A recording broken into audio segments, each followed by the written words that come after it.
বিসমিল্লাহির রহমানির রহিম। আজ ঈসা আলাইসাল্লামের নবুয়াত, মুজেজা বা অলৌকিক ঘটনা এবং কর্মময় জীবন নিয়ে কথা বলবো। প্রথমেই বলবো ওনার অলৌকিক জন্ম এবং শৈশব নিয়ে। ঈসা আলাইসাল্লাম ছিলেন বনি ইসরায়েল বংশের সর্বশেষ মহান নবী এবং রাসূল।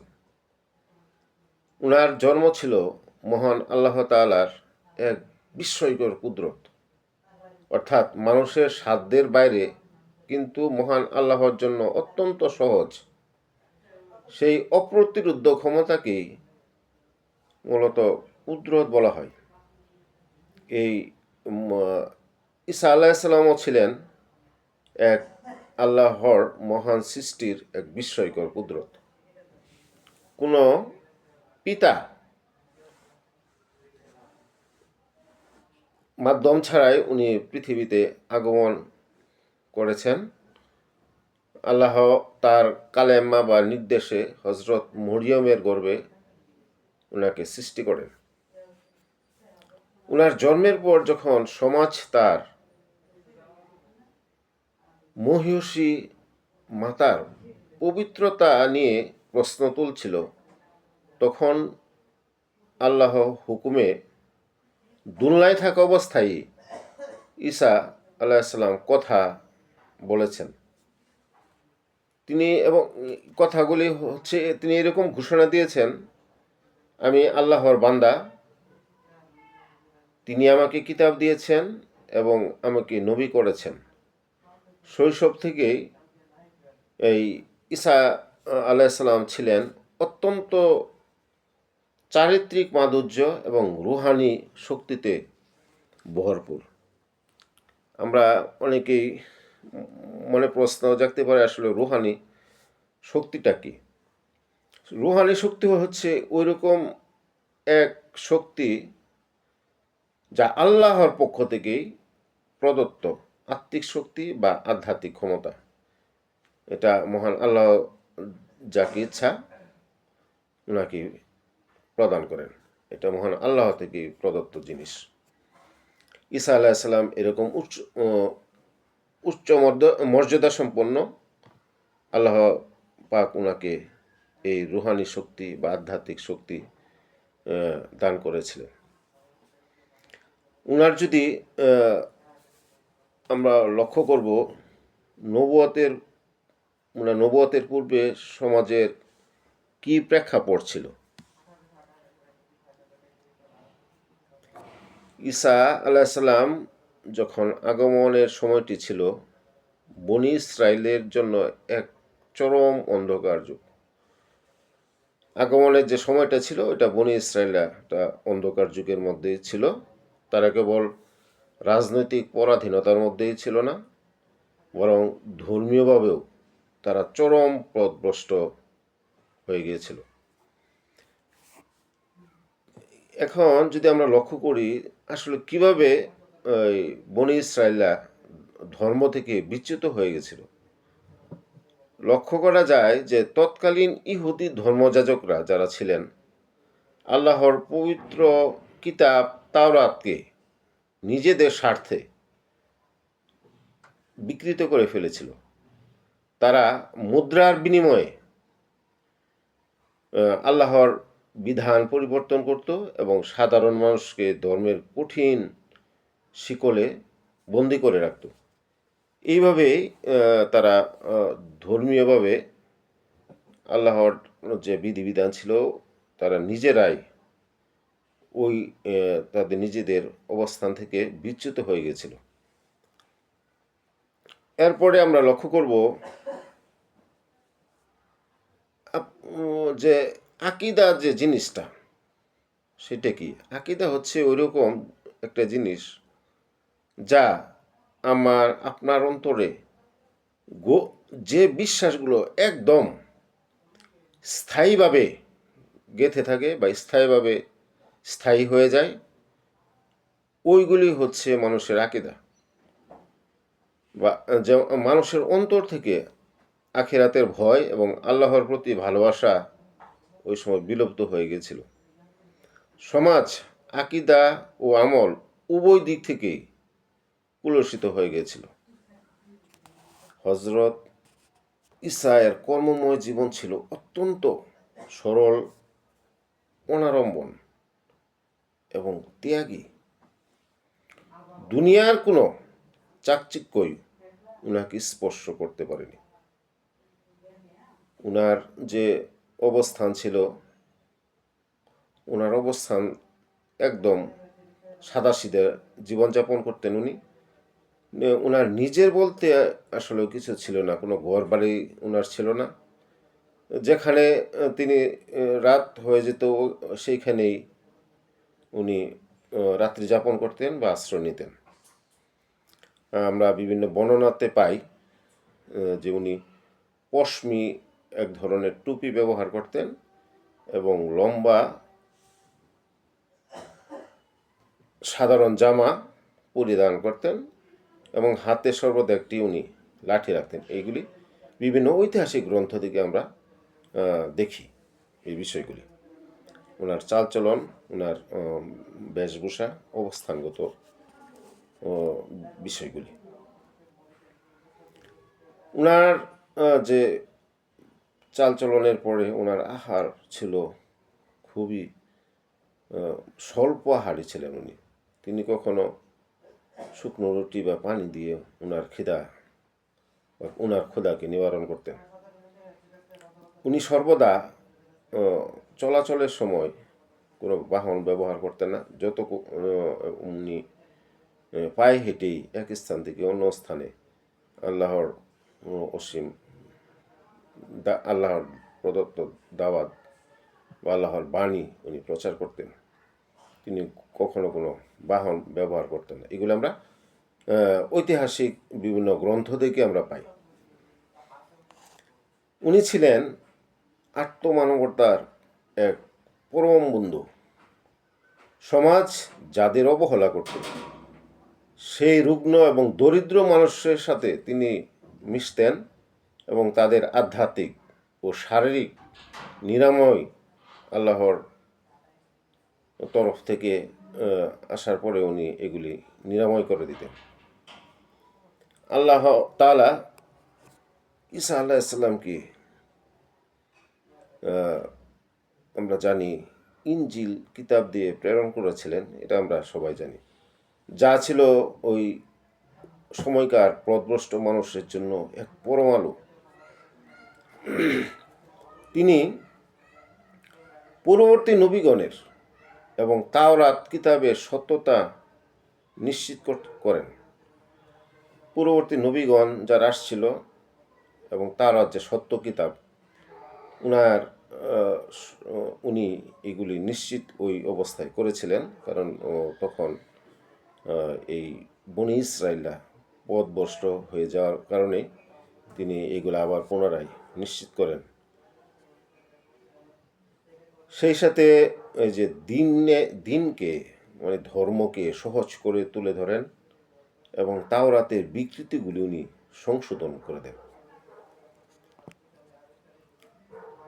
উনার হেদায়েতের লক্ষ্য ছিল বা মূল ভিত্তি ছিল আল্লাহর প্রতি পূর্ণ আত্মসমর্পণ এবং অন্তরের পবিত্রতা অর্জন করা।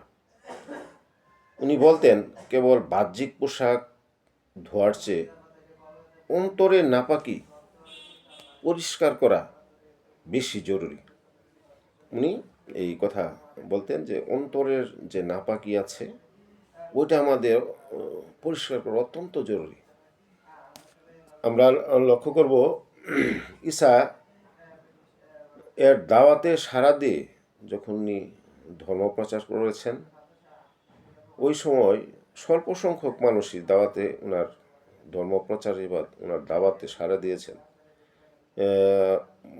অল্প সংখ্যক, মূলত 12 জন একনিষ্ঠ ব্যক্তি তার সহযোগী হন এবং যাদের হাওয়ারি বলা হয়। হাওয়ারি বলতে অনেকেই আসলে বুঝতে সমস্যা হয়ে যাওয়ার কথা, কারণ হাওয়ারির বিষয়গুলি আসলে আমাদের বর্তমান সমাজে প্রচলিত না। হাওয়ারি বলতে হাওয়ারি মূলত একটা আরবি শব্দ।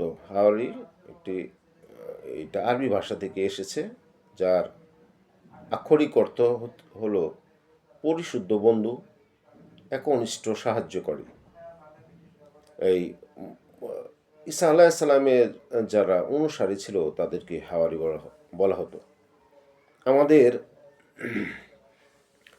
নবী হজরত মোহাম্মদ সাল্লাহ আলাইসাল্লামের সঙ্গীদেরকে আমরা যেমন সাহাবি বলি, তেমনি হজরত ঈসা আলাইসাল্লামের সবচেয়ে নিকটতম এবং বিশ্বস্ত সঙ্গীদের বা সাথীদের ওই সময় হাওয়ারি বলা হতো।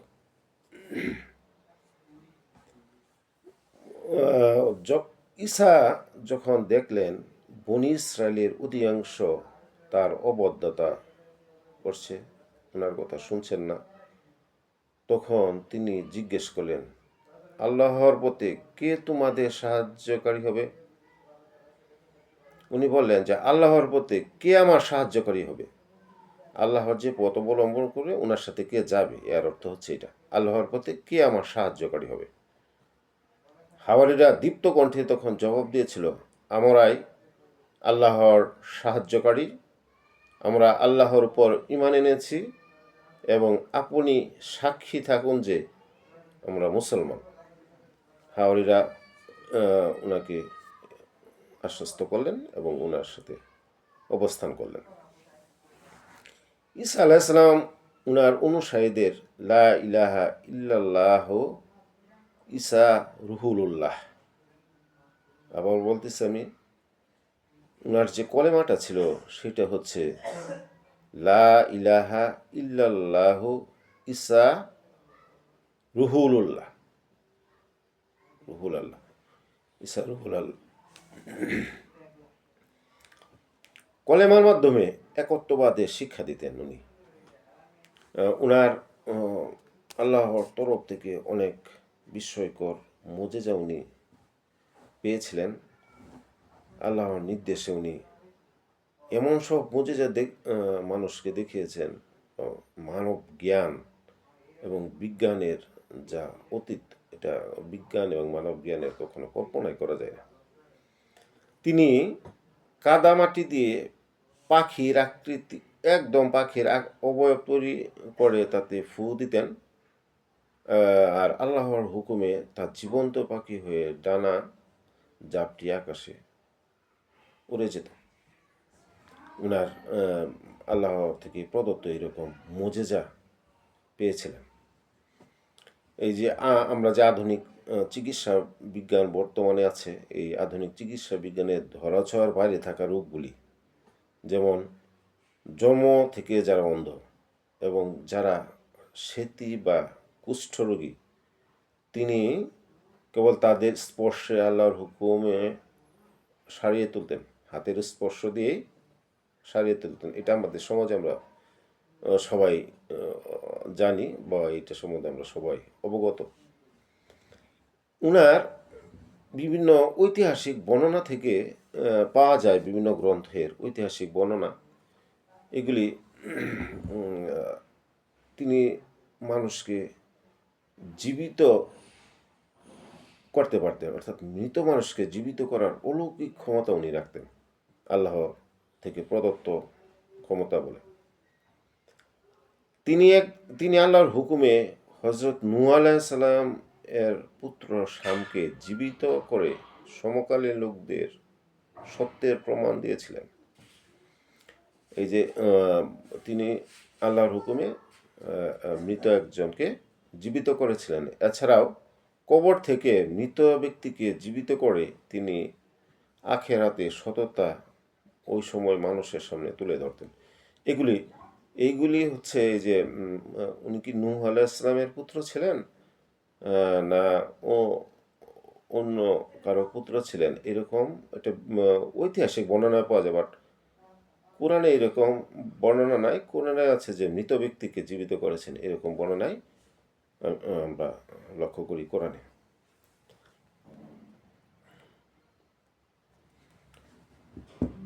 মানুষ তাদের ঘরে কি খেয়ে এসেছে, কি কি সম্পদ লুকিয়ে রাখতো বা জমা করে রাখতো, তিনি না দেখেই উনি বলে দিতে পারতেন।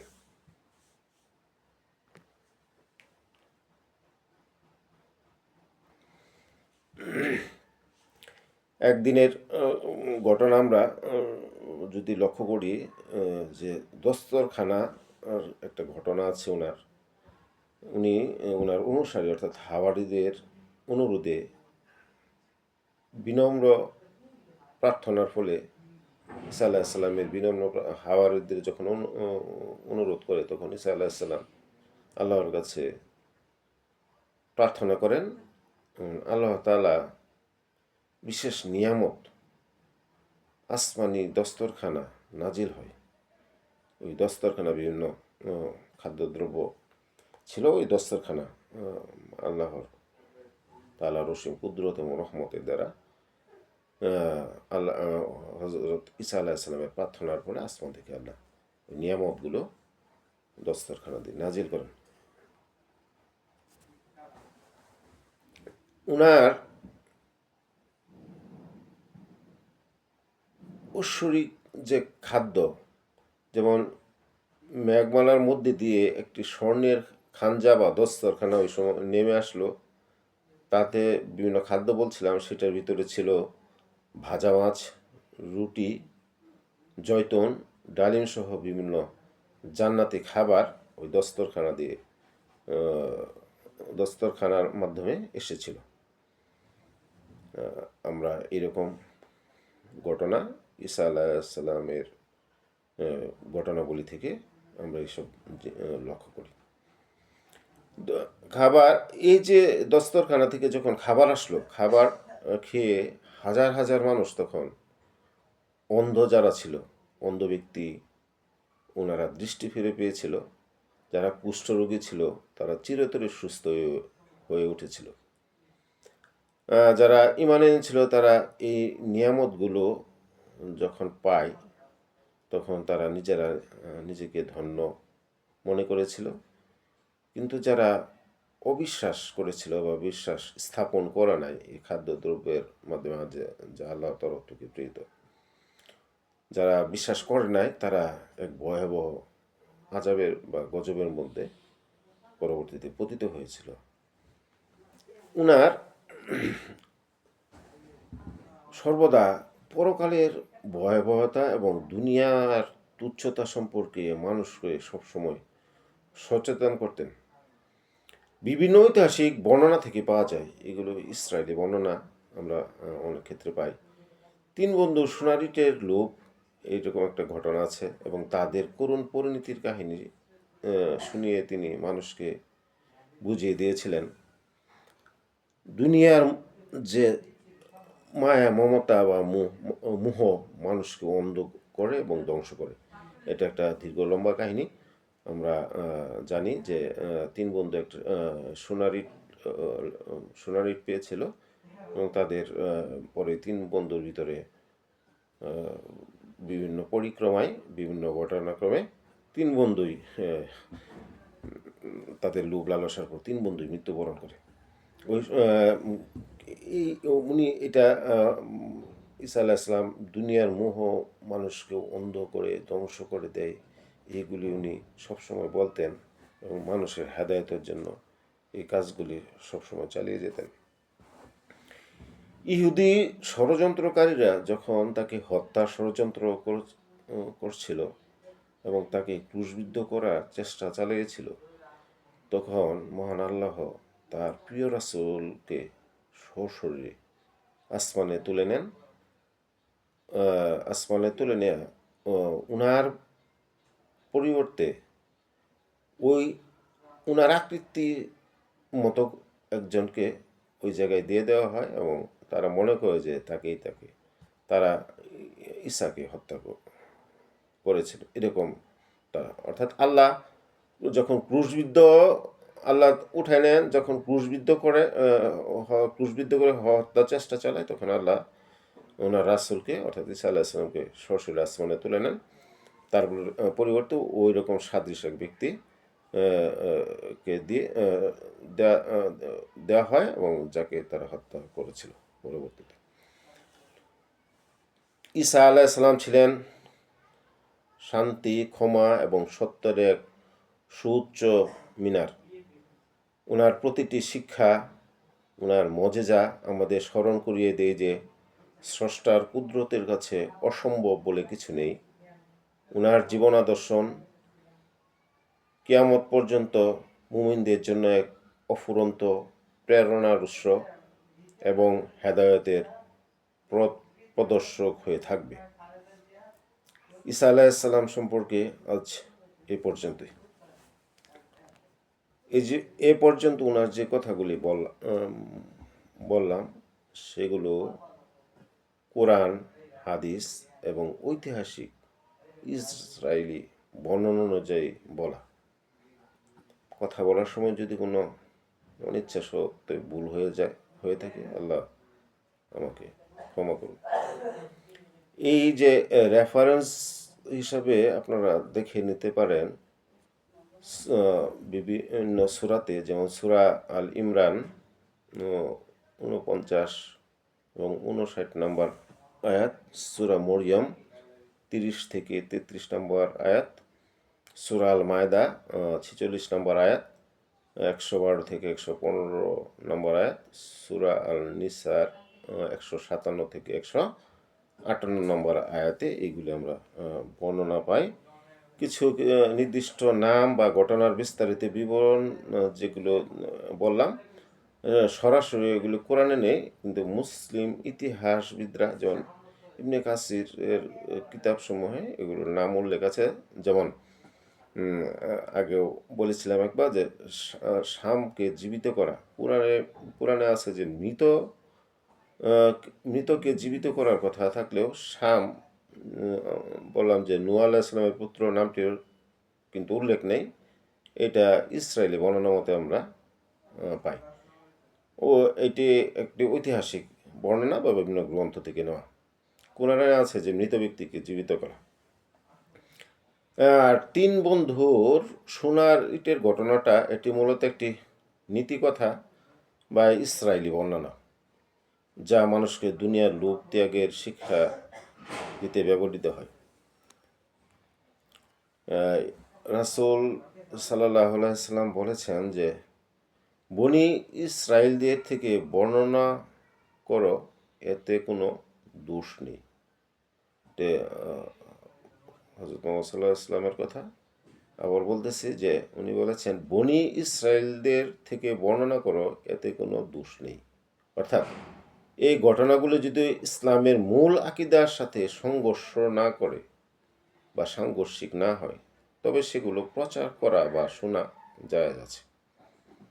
যদি খুব সূক্ষ্মভাবে বলা যায় যে মূল মুজিজা হচ্ছে কোরআনে আছে, আর নামের বিস্তারিতগুলো বর্ণনাগুলো ঐতিহাসিক বর্ণনা বা ইসরায়েলি রেওয়াত থেকে নেওয়া। আল্লাহ আমাদেরকে সঠিক বুঝদান করুন।